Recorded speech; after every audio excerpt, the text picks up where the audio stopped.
प्रणाम मित्रों, शुरू करेंगे। थोड़ा आज क्षमा चाहूँगा, थोड़ा टेक्निकल प्रॉब्लम था, उसकी वजह से थोड़ा 10-15 मिनट डिले हो गया। एनीवे,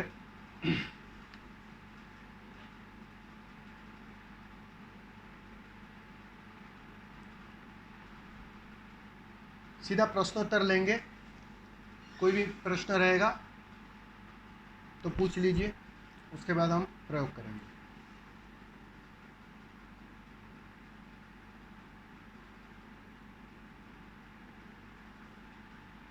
मेरी आवाज़ आ रही है ना? जी स्वामी जी। हाँ बस। प्रणाम हाँ प्रणाम। स्वामी जी। गौरेश जी का क्वेश्चन वो ले लेती हूँ जल्दी से। इन्होंने कहा है कि ओशो कहते हैं कि अगर पूरी तरह रिलैक्स होना है थोड़ा तो जोर से पहले बोलेंगे, शरीर को देखना। थोड़ा जोर से। अच्छा, एक मिनट। गौरेश महाजन जी का कहना है, सुनाई दे रहा? हाँ अभी आ रहे हैं। ओशो ने कहा है अगर पूरी तरह रिलैक्स्ड होना है तो पहले शरीर को देखना चाहिए, एक्शन स्लो करने चाहिए, फिर मन को जैसा है वैसा देखना चाहिए और फिर हार्ट यानी इमोशंस को देखना चाहिए। तो इनका कहना है कि आज के समय में दुनिया तेजी से भाग रही है, हम भी भागे जा रहे हैं, तो ऐसे में हमारे शरीर को हम कैसे रिलैक्स रख सकते हैं? बहुत सुंदर। सभी ध्यानी के लिए ये प्रश्न है, बहुत सुंदर प्रश्न है।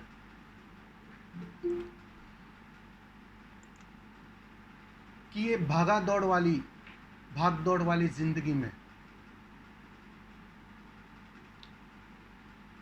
कैसे हम स्लो हो सके, कि हम हर कृत्य पर नज़र रख सके, वो चाहे शरीर का हो, चाहे मन का हो, चाहे भाव का हो। चूक जाता है, दौड़ने में इतने मशगूल है, दौड़ने की इतनी गहरी आदत है कि हम रुक नहीं पाते, अपनी गति धीमी नहीं कर पाते। यही सबसे बड़ी समस्या है। बहुत सुंदर प्रश्न है ये, सभी साधक के काम का प्रश्न है ये। यही तकलीफ हो रही है। ये जो तुम्हें ध्यान कठिन लग रहा है या यात्रा कठिन लग रही है, उसका कारण एक ही है, तुमने अपनी झूठे मैं की, झूठे अहंकार की जो गति है ना, इतनी तेज कर ली है, वो जो आदत है ना, इतनी गहरी कर ली है कि उस गति के आधार पर ठहर कर देखने की कला तुम भूल गए हो। झूठे मैं की दौड़ है, और जो सच्चा मैं है, जिसकी हम खोज में है, महर्षि रमन जिसे कहते थे तू खोज मैं कौन हूं, उस मैं की मैं बात कर रहा हूं।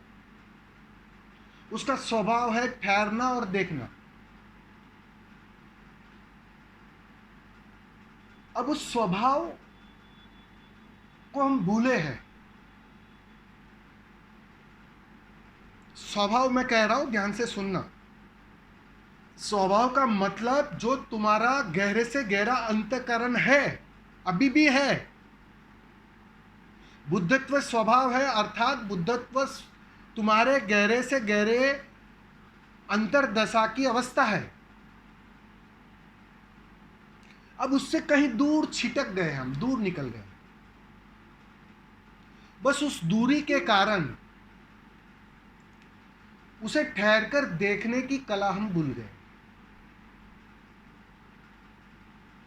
आपको जो सारी ध्यान विधियां दी जाती है, सारे प्रयोग जो दिए जाते हैं, उसका तात्पर्य क्या है? उसका तात्पर्य यही है कि तुम्हें धीरे धीरे वह स्वभाव की कला आने लगे, वो ठहरने की कला आने लगे। इसलिए आप गौर करना, जैसे जैसे तुम्हारा ध्यान गहरा होते जाता है, ध्यान का स्वाद मिलने लगता है, उसकी एक गहरी आदत बनने लगती है। वैसे वैसे तुम्हारा हर कृत्य अपने से धीरे होने लगता है, शांत होने लगता है।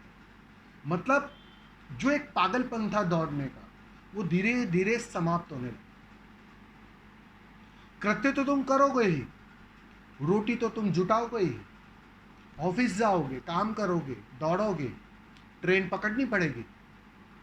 लेकिन थोड़ा गौर करना, जब ध्यान नहीं करते थे, ध्यान का कोई स्वाद नहीं था, और उस वक्त की जो दौड़ थी, और प्रयोग गहरे होने के बाद, उसकी अभिव्यक्ति होने के बाद, आप पाओगे स्वयं ही कुछ गति कम होने लगी अपने से। तुम दौड़ोगे नहीं। दौड़ोगे नहीं का मतलब क्या है कि वो जो पागलपन था कि मैं कर लूं और प्राप्त कर लूं, उपलब्ध कर लूं, वो पागलपन का जो खिंचाव था ना, वो कमजोर होने लगता है। ध्यान यही करता है कि तुम्हारा पागलपन तोड़ता है। ध्यान में दिखाई पड़ता है, पाने जैसा उपलब्ध है, उसका स्वाद है, मेरे भीतर की अवस्था है। तो धीरे धीरे बाहर से उपलब्ध करने की दौड़ कमजोर होने लगती है, समाप्त होने लगती है। तो ये बात अपने से घटती है स्वामी जी। तुम जो पूछ रहे हो कि इस भागा दौड़ वाली जिंदगी में मैं कैसे अपने को थोड़ा धीमा करूं, स्लो करूं। अगर तुम्हारा ध्यान ठीक से घटा है, ध्यान की गहराई आई है, तो वह अपने से धीमा हो जाता है, शांत हो जाता है। ये गौर करना, ये अपने से हो जाता है। स्वामी जी हाँ। आप सुन रहे मुझे? हाँ, अब मैं ये समझ रही हूँ कि जब हम शुरुआत करते हैं, अभी हम ध्यान की गहराई में तो पहुंचे नहीं है, तो हम स्लो कैसे होंगे? तो जब हम शुरुआत करते हैं ध्यान करने की, या हमारे मन में इच्छा जागृत होती है मैं देखूंगा, तो वो जो शुरुआत में जब हम करते हैं, तो हमें ये बात कॉन्स्टेंटली ध्यान रखनी पड़ती है कि मैं अपने को देखूँ, हम भी चाहते बार बार फिर देखूँ। तो वैसे ही जब हम देखना शुरू करते हैं, तो हमारा जो शरीर है, जो हमारे जो कृत्य है, उनमें अपने आप एक धीमापन आना शुरू होता है। ये मैं अपना अनुभव बता रही हूँ। तो वही तो बात हुई ना, मैं वही तो बोल रहा हाँ, हूँ कि देखो, पहले कोई भी चीज, कोई भी आदत तोड़ने के लिए, नई आदत निर्मित करने के लिए थोड़ी मेहनत करनी पड़ती है। उसमें पूरा तुम्हारा संकल्प लगता है, इसलिए आपके संकल्प पर शुरुआत में जोर दिया जाता है। आपको हर तरह से ऊर्जा की जरूरत पड़ती है, कमजोर होते हो आप, तो वहाँ तुम्हें कहा जाता है कि तुम ठीक से करो, पूरा करो, टोटलिटी में करो। और जैसे जैसे वो रोज करना होता है और परिणाम आता है, रोज करना होता है और परिणाम आता है, तो वो धीरे धीरे वो गहरे अचेतन की आदत बननी शुरू हो जाती है। जैसे शुरू शुरू में आप गाड़ी सीखते हो, कितना डर होता है अंदर, कितना ध्यान रखना पड़ता है, कितना होश रखना पड़ता है, कितनी छोटी छोटी चीज पर ध्यान देना पड़ता है, डर लगता है। अगर कोई अंदर टैप रिकॉर्ड भी या कोई ऑडियो शुरू कर दे, तो भी लगता है कि आवाज़ आएगी, मैं गाड़ी नहीं चला पाऊंगी। लेकिन जैसे जैसे उसमें तुम निष्णात होते जाते हो, रोज रोज करने का तात्पर्य यही है कि तुम्हारी आदत निर्मित हो, और वो जो ध्यान की आदत धीरे धीरे तुम्हारी एक बाहर की आदत के ऊपर हावी हो जाती है, और फिर तुम अपने से शांत होने लगते हो, अपने से धीरे होने लगते हो, गति अपने से स्लो हो जाती है। ये गति के कारण तुम उस वर्तमान के क्षण को पकड़ नहीं पाते थे। यही तो बेहोशी है कि बस दौड़ रहे हो, क्यों दौड़ रहे हो पता नहीं है, इसलिए वर्तमान के क्षण से हर पल तुम चूक रहे हो। ध्यान तुम्हें करता क्या है, धीरे धीरे उस वर्तमान के क्षण में ले आता है। धीरे धीरे तुम देखने में इतने सक्षम हो जाते हो कि वर्तमान का क्षण अब चूकता नहीं है। देखते हो शरीर की गति भी, मन की गति भी, भाव की गति भी, विचारों की गति भी, सब कुछ तुम देखने वाले हो जाते हो। और वो जो देखने वाला स्वभाव है, जो हमारा वास्तव में स्वभाव है, वो एक दिन फलीभूत हो जाता है। जो वास्तव में था लेकिन ढक गया था, अंगारा ढक गया था राख से। तुमने राख झाड़ दी, प्रयोगों के माध्यम से तुमने राख को झाड़ दिया, अंगारा फिर से प्रज्वलित हो गया। बस इतनी सी बात है, सिंपल लैंग्वेज में समझो तो आध्यात्मिक यात्रा पॉजिटिव यात्रा नहीं है कि तुम कुछ करोगे और कुछ उपलब्ध होगा, क्योंकि जो उपलब्ध करना है वो अभी भी तुम्हारे पास मौजूद है। तुम ध्यान करो या ना करो, वो तुम जन्म के साथ लेकर आए हो, वो किसी ने आपसे छीना नहीं है। इसलिए आध्यात्मिक यात्रा कोई पॉजिटिव डेफिनेशन वाली यात्रा नहीं है कि कुछ करना पड़ेगा। बहुत कुछ व्यर्थ का तुम कर रहे हो, ध्यान में रखना बात को। बहुत कुछ व्यर्थ का तुम कर रहे हो, उसे रोकना पड़ेगा, उसे देखना पड़ेगा कि मैं गलत दिशा में दौड़ रहा हूं, मेरी ऊर्जा व्यय कर रहा हूं। जो ऊर्जा सिर्फ देखने में लगानी थी, सिर्फ जानने में लगानी थी, वो मैं दौड़ने में, करने में, करता होने में, कुछ और होने में लगा रहा हूं। ध्यान से वो क्षमता उपलब्ध है, वो तुम्हारी जो अंतर्दशा है ना, वो प्रकट होकर बाहर है। तो उसमें फिर तुम देखने वाले बने रहते हो और अपने से कृत्यों की गति धीमी हो जाती है। ये परिणाम में आता है। तुम ये मत समझो कि तुम कृत्यों की गति धीमी करोगे तो तुम्हें ध्यान घटेगा, इस भ्रांति में मत रहना। कृत्य अपने से धीमा हो जाता है, क्योंकि दौड़, सपने, मांग कमजोर होने लगती है। तुम दौड़ते हो मांग के कारण, तुम दौड़ते हो अपने सपनों के कारण, तुम बाहर से कुछ उपलब्ध हो जाएगा इस भ्रांति के कारण दौड़ जारी रखते हो तुम। अब जैसे जैसे ध्यान गहरा होते जाएगा, बात साफ होती जाएगी कि यहां बाहर से कुछ उपलब्ध नहीं होने वाला है, यहां बाहर से पाने का कोई उपाय नहीं है। ये बात गहरे अचेतन में तुम राजी होने लगते हो इस बात के लिए। और जितना वो राजीपन आता है ना, जितना ध्यान गहरा होगा उतना राजीपन आएगा। वो राजीपन अपने से तुम्हारी दौड़ को कमजोर कर देता है, तुम्हारे पागलपन को कमजोर कर देता है। ये बात, इसलिए परिणाम को कभी भी करने की कोशिश मत करना। ज्यादातर साधक गलती कहां करते हैं, जो वास्तव में परिणाम सहज हो सकता है उसको साधने की कोशिश करते हैं। और जब तुम परिणाम को, फल को साधने की कोशिश करोगे तो ये उल्टी बात हो जाएगी। फिर से वही तो गलती की थी ना पहले, उस गलती को ही तो सुधारना है। दौड़ दौड़ के वही बात की थी, अब तुम फल को साधने में नई दौड़ खड़ी कर दोगे।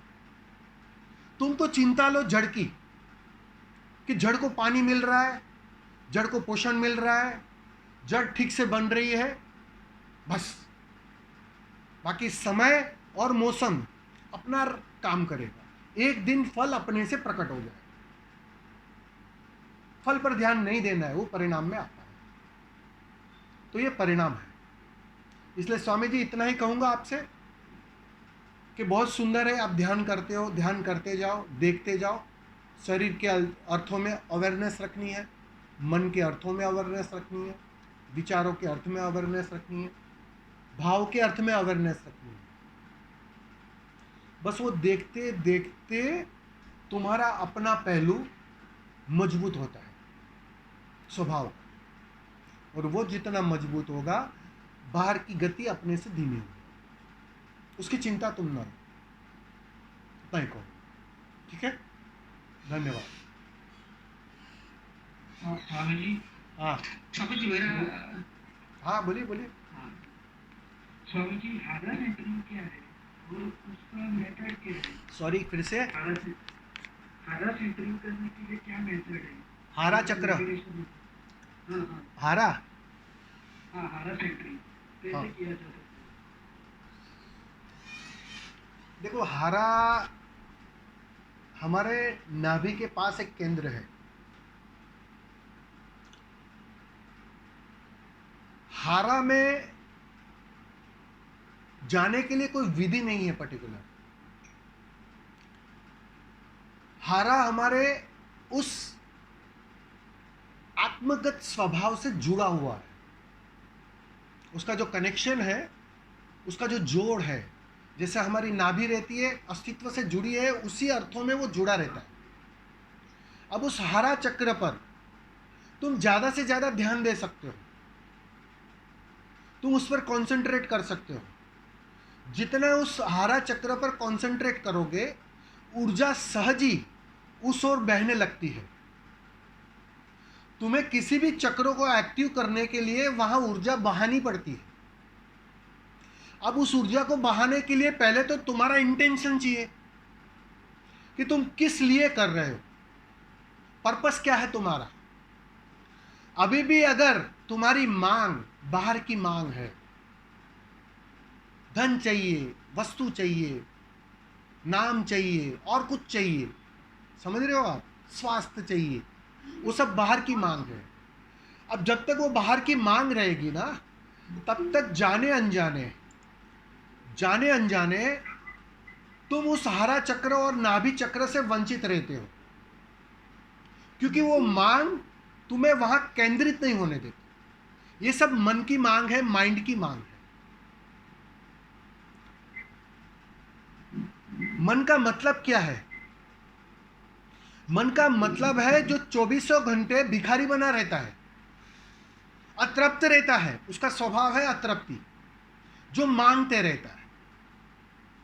वो तो जैसे जैसे तुम्हारी मांग कम होने लगती है, जैसे जैसे तुम्हारा ध्यान घटने लगता है, जो मैंने अभी पहले कहा, जैसे जैसे ध्यान की अभिव्यक्ति होने लगती है, स्वाद मिलने लगता है, वैसे वैसे दौड़ मांग कम होने लगती है, गिरने लगती है। तो सीधी सी बात है, ये जो चंचलता है ना, वो कम होने लगती है और सहज ही तुम्हारी ऊर्जा उस निश्चलता की ओर, उस हरा केंद्र की ओर, उस नाभि की ओर सहज बहने लगती है। और जितना वो वहां बहेगी, सीधी सी बात है, उसको पोषण मिलेगा। जहां भी ऊर्जा जाती है, उस चक्र को पोषण मिलता है, और वो पोषण तुम देते हो, तुम्हारी मांग देती है, तुम्हारा भिकमंगापन देता है, तुम्हारे स्वाद की कमी देती है। तुमने अपना स्वाद तो लिया नहीं है, तुमने बस एक झूठी दुनिया को ही अपनी दुनिया समझ लिया। तो सीधी सी बात है, वो आदत गहरी है, तो वो सीधा तुम्हारे इस मन के अंदर, माइंड के अंदर ऊर्जा को भेज देता है। ये ऑटोमेटिक चलता है।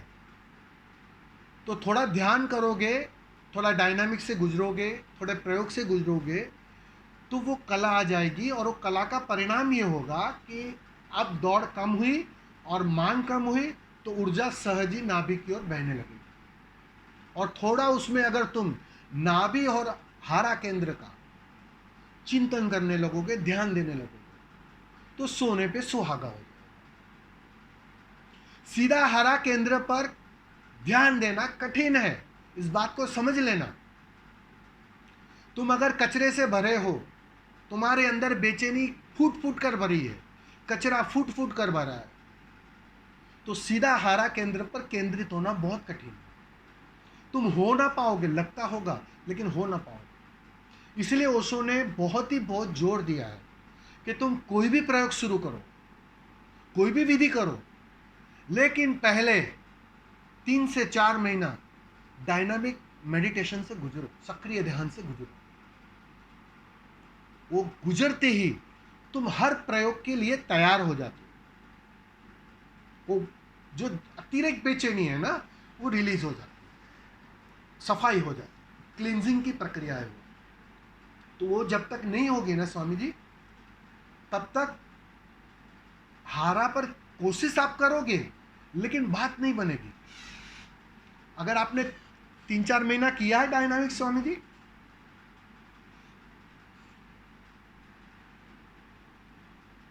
स्वामी जी, डायनेमिक मैंने नहीं किया। हाँ, यही बात होती किया है मैंने एक बार, एक वीक डायनेमिक किया। नहीं, उससे कुछ नहीं होगा। देखो, एक सातत्य चाहिए, क्योंकि हमारा वो कहते हैं ना कि कपड़े में अगर मेल हो ना, ज़्यादा घना मेल, तो साबुन घिस घिस कर निकालना पड़ता है, बहुत उसको घिसना पड़ता है। और ये तो हमारे अचेतन में जन्मों जन्मों का कचरा है। और ओशो ने जो ये वैज्ञानिक रूप से विधि दी है, अगर कोई ईमानदारी से 3 महीना 4 महीना पूरे संकल्प से डायनामिक से गुजरे ना, मैं समझता हूं उसकी आधी यात्रा पूरी हो जाती है। ये मैं पूरे दावे से कह रहा हूं, ये कोई आपको खुश करने के लिए नहीं कह रहा हूं। 3 से 4 महीना ईमानदारी से, मैं ईमानदारी शब्द यूज कर रहा हूं, पूरे संकल्प से 3 से 4 महीना कोई ज़्यादा बड़ी बात नहीं है। कोई आपको 12 साल 10 साल बुद्ध की तरह जंगल नहीं भेज रहा हूं। उसने सिंपल सी बात कही है कि तुम 3 से 4 महीना ठीक से डायनामिक से गुजर जाओ, तुम्हारी आधी यात्रा पूरी हो जाती है, तुम तैयार हो जाते हो, मोस्ट ऑफ बेचैनी रिलीज हो जाती है, निकल जाती है। अब तुम बैठोगे, कुछ ना भी करोगे, सिर्फ बैठोगे, तो तुम्हारा साक्षी होना, तुम्हारा दृष्टा होना, उसकी संभावना बढ़ जाती है। जो डायनामिक को नहीं किया तो वो कठिन है, या कहो असंभव है, क्योंकि कचरा ऐसा है। इसलिए स्वामी जी आपसे इतना ही कहना चाहूँगा कि पहले थोड़ा इस सक्रिय ध्यान से गुजरो, कम से कम 2-3 महीना कर लो पूरी तरह ईमानदारी से, और फिर कोई भी प्रयोग में जो आपको अच्छा लगे, हरा केंद्र का अच्छा लगे वो, नाभि का अच्छा लगे वो, कोई भी हृदय का अच्छा लगे वो, जो आपका दिल करे, उसकी कोई चिंता नहीं है, क्योंकि वो सब प्रयोग काम तब करेंगे जब तुम उसका बेस तैयार करोगे, भूमि तैयार करोगे। और डायनामिक वो भूमि तैयार करता है। बिना भूमि की तैयारी अगर तुम कोई भी प्रयोग सालों तक करो, वो काम ना करेगा। लोग यही तो गलती करते हैं ना, सीधा विपश्यना में चले जाते हैं और कहते हैं हमने 10 बार किया, 20 बार किया, और सवाल तो वही लेकर आते हैं मेरे पास कि स्वामी जी विचार कम नहीं हो रहे, हालांकि विचार और बढ़ गए, और बहुत से लोग तो डिप्रेशन में आ जाते हैं, बहुत से लोग तो एक पागलपन में आ जाते हैं। उसकी वजह एक ही है कि बस डायनामिक की कमी। ओशो ने सोच समझ कर ये दवाई दी है, और अगर ओशो प्रेमी, ओशो को जानने वाले अगर डायनामिक से बच रहे हैं, मैं ऐसा समझ रहा हूं बहुत बड़ी गलती कर रहे हैं। ईमानदारी से 3 महीना कर लो बस, फिर देखो परिणाम। ठीक है स्वामी जी, धन्यवाद।